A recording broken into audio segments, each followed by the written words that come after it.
Operation सिंदूर के बाद एक बार फिर से लाहौर में एक के बाद एक 3 धमाके हुए। ये तस्वीर भी आप देख सकते हैं। पहले तस्वीर धमाके की है। चश्मदीदों की तरफ से कहा गया कि ये मिसाइल से किया गया हमला था। वहीं दूसरी तस्वीर में आप देख सकते हैं लोग घरों से बाहर निकल आए। अफरा तफरी का माहौल काफी देर तक रहा। लाहौर एयरपोर्ट को भी बंद कर दिया गया है। तो बड़ी खबर आपको बता रही, पाकिस्तान के लाहौर में एक के बाद एक 3 धमाके हुए हैं, जिसके बाद लोग डरे हुए हैं, घरों से बाहर निकल आए और चश्मदीदों की तरफ से दावा किया गया कि मिसाइल से यह हमला किया गया है। तो पाकिस्तान के लाहौर में एक के बाद एक 3 लगातार धमाके हुए हैं, जिसके बाद लोग दहशत में हैं। ऑपरेशन सिंदूर के बाद आज एक बार फिर से लाहौर में 3 धमाके हुए हैं, जिसके बाद लोग डरे हुए हैं। चश्मदीदों की तरफ से दावा किया गया है कि ये मिसाइल से हमला किया गया है। हालांकि अभी तक पुष्टि नहीं हो पाई है कि यह हमला किसके द्वारा किया गया है, लेकिन अफरा तफरी का माहौल देखने को मिला।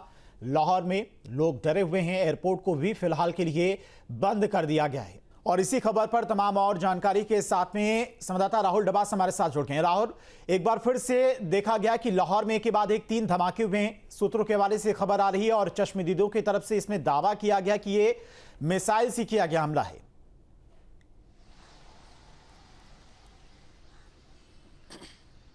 देखिए, चश्मदीदों ने जो दावा किया है उस पर आप पूरी तरीके से यकीन इसलिए नहीं कर सकते क्योंकि जब ड्रोन से हमला होता है, क्योंकि मैं यूक्रेन से लेकर इजराइल में खुद मौजूद था, तो ड्रोन इतनी तेजी गति से चलते हैं जैसा लगता है कि सब सोनिक मिसाइल अटैक है। तो चश्मदीद ये नहीं बता सकते कि वो ड्रोन हमला था या फिर मिसाइल अटैक था। लेकिन जो विजुअल्स हमारे सामने आ रहे हैं उसमें सायरन बजता हुआ नजर आ रहा है, यानी हमला हुआ था और हमला एरियल थ्रेट की तरफ से हुआ था। ये काफी हद तक स्पष्ट हो जाता है उस सायरन की आवाज से।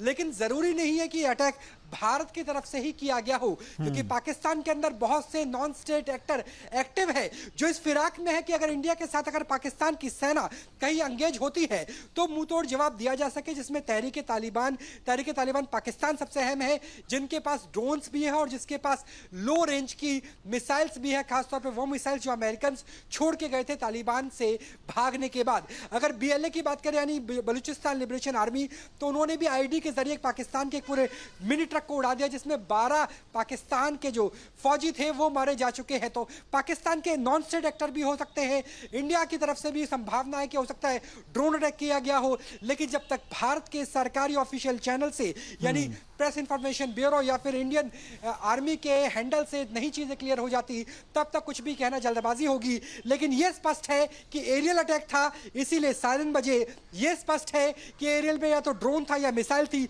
यह है। और तीसरी चीज स्पष्ट यह है कि जैसे पुंछ में पाकिस्तानियों ने भारत के सिविलियन टारगेट्स को निशाना बनाया गया, उससे उलट ये जो टारगेट्स है ये मिलिट्री लोकेशन है। और यही वजह है कि पाकिस्तान के जितने चैनल्स हैं उनका कहना है कि धमाकों की आवाज आई है लेकिन हमें अंदर जाने नहीं दिया जा रहा, यानी पाकिस्तान के जर्नलिस्ट को ही ग्राउंड जीरो पे नहीं जाने दे रहे क्योंकि वो मिलिट्री लोकेशंस है। तो कारियाना हरकत जो पाकिस्तान करता सिविल लोकेशंस पे अटैक करके भारत की प्रोफेशनल आर्मी, भारत की रिस्पॉन्सिबल जो फोर्स है, डिटेक्शन की बात करें तो जो HQ-7 है पाकिस्तान के पास, वो क्रूज मिसाइलों को सिर्फ 25 किलोमीटर के रेडियस में ही डिटेक्ट कर सकता है, उससे ज्यादा रेडियस में डिटेक्ट करने की उसकी क्षमता नहीं है। और अगर ICBM की बात करें तो 100 किलोमीटर के आसपास। तो पाकिस्तान के पास ना अच्छे रडार है, ना पाकिस्तान का जो एयर डिफेंस सिस्टम है, चाइनीज एयर डिफेंस सिस्टम, वो ठीक से काम कर रहा है। इसलिए जो दहशत का माहौल है, जो डर का माहौल है, वो सिर्फ लाहौर एयरपोर्ट तो सिर्फ बानगी है, लेकिन मंजर पूरे के पूरे पाकिस्तान की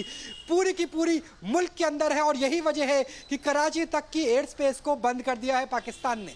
जी राहुल, अगर पुंछ की बात करें तो लगातार देखा जा रहा था कि पाकिस्तान की तरफ से वहां पर गोलाबारी की जा रही थी, सीजफायर का उल्लंघन किया जा रहा था, उसमें कई भारतीय नागरिकों की जान भी गई। वहां पर फिलहाल अभी क्या कुछ स्थिति देखने को मिली? हालांकि भारत की तरफ से भी पाकिस्तान को मुंहतोड़ जवाब दिया जा रहा है, लेकिन अभी फिलहाल क्या कुछ वहां पर?